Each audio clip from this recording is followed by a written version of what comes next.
Menopause. Most people don't want to talk about it. Most people don't want to hear about it. And most people pretend it's not happening. And you get no support. No one really explains it to you until it starts happening. And then you start panicking. What is menopause anyway? So menopause is the cessation of your childbearing.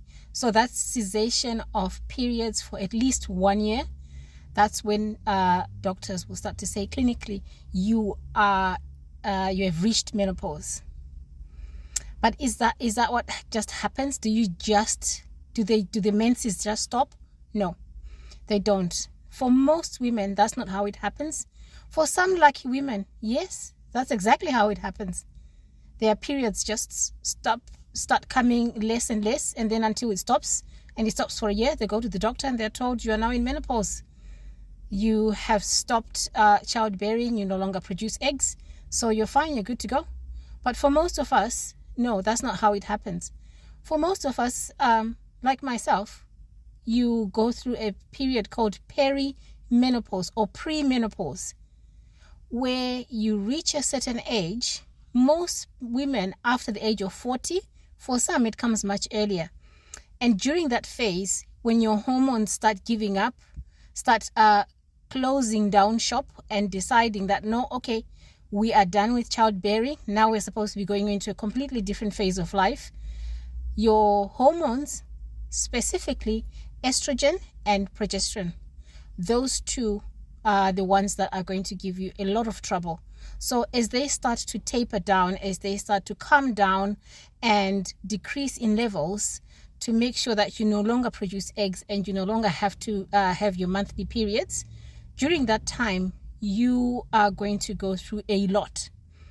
What happens during perimenopause? During perimenopause, the stage before you actually hit your actual menopause and the stage after, which is postmenopause, you experience fluctuations specifically of estrogen.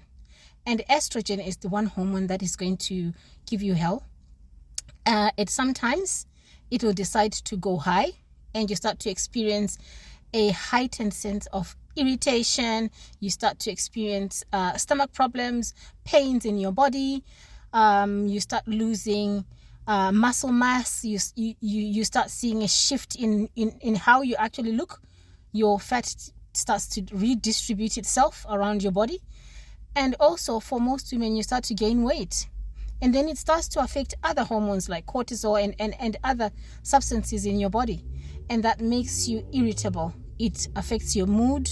It affects your body. So physically, you start to have a lot of fatigue. You're always tired, always sleepy, or you are always high-wired, a high-strung person.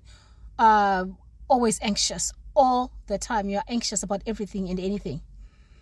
That's because of estrogen. So the levels go high and then sometimes they come down as it is going towards the end of your childbearing age. So in a nutshell, that's what happens.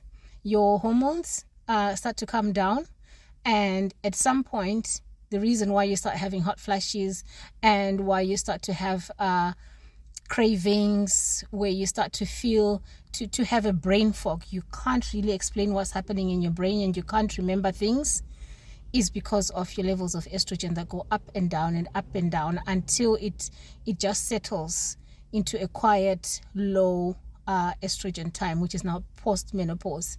So I will go into the symptoms in the next video.